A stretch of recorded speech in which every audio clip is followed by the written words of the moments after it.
So we saw a study recently, I think it was in the Journal of Aging, and it talked a lot about how many people, they're struggling with retirement. They feel like they're disconnected. They feel bored. There's a purposelessness, and they just find themselves in this position like, this isn't what I thought things were going to be. Why do you think people sometimes get to retirement and feel this massive disconnect? Well, I mean, you've been working pretty much your whole life since you were 18. For a lot of people, like even earlier than that. So it's like, what now? What happens? We challenge you at Arcadia to live every day like it's Saturday. When every day literally is Saturday, what does that look like? Jess, today, I feel like the people would love to hear a little bit about stuff that often doesn't get discussed a lot when it comes to retirement.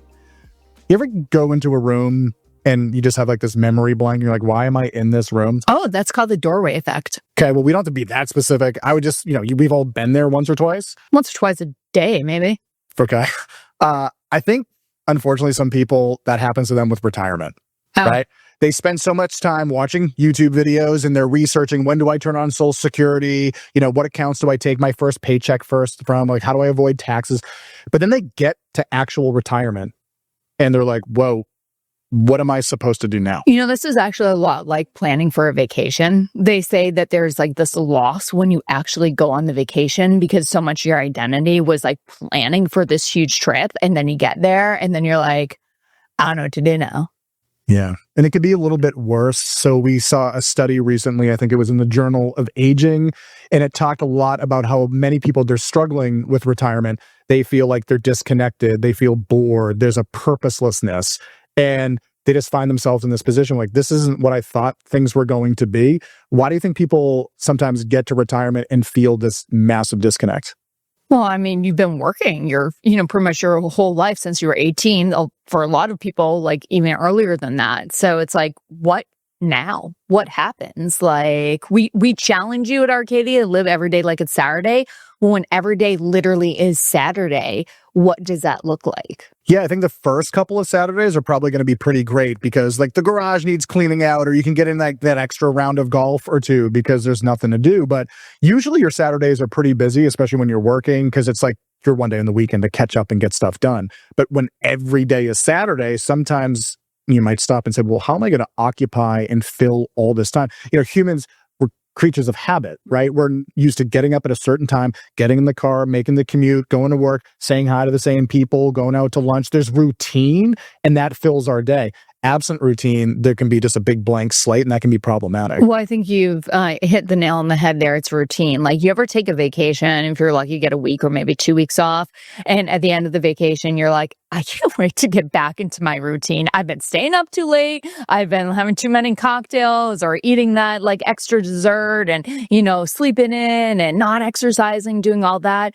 Well, now this vacation is a permanent vacation. So, what do you advise people around here, Mike, to do in retirement? It's a great question. And I tell people you have to think a little bit less about what you're retiring from. I'm sure there's no shortage of things that you can't wait to get away from, like the commute or your boss or your daily activities, especially if you're not enjoying work that much anymore. But you have to think a little bit too about what you're retiring towards.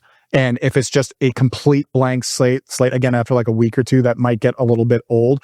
You need to create some routine for yourself. And that could involve getting a part-time job. It could be volunteering. It could be signing up to mentor people in the community. It could be learning a hobby. There's all sorts of things that you could do to kind of create for yourself routine and habit. So every day there's something to look forward to doing. So I think you're talking a little bit about maybe finding that purpose. Is it like giving back to people less fortunate? Is it volunteering or doing some things with your church? Is it, spending more time with the grandkids? A lot of our clients will pick up like part-time jobs at like Home Depot or like, the library or like a daycare. Like basically you want to give your life some type of meaning afterwards, and community. That has to be a big part of it too. Oh, 100%. So let's not be too hard on ourselves. If you're retired, take a week off, take a month off, take the summer off. Why not? You've deserved it. It's okay to have idle time, even for a big stretch. But at some point, we want to start to fill in those gaps and have some of that purpose that you're describing.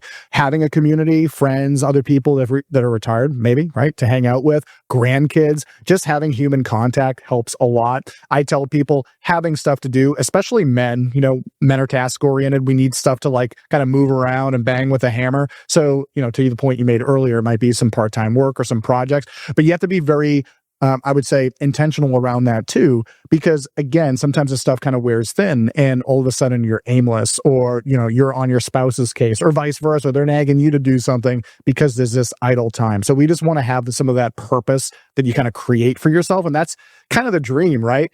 Your routine, your habit, what you put on the calendar, that's now entirely up to you.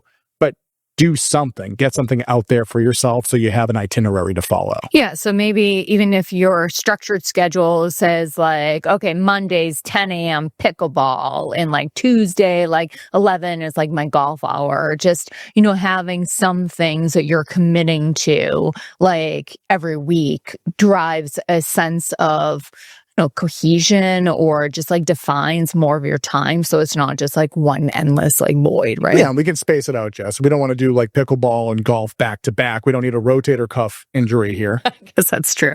But you must have seen me out of the links. You might need some direction. Listen, this is what we do every single day at Arcadia Financial. We aim to be the family office for the millionaire next door, but it's more than just about financial planning. This is about life direction and learning how to live every day like it's Saturday. You don't have to learn about this stuff all on your own. This community and guidance here. So if we can be of any assistance, if you want to start a conversation, check out the links below and you can initiate a conversation with somebody on our team.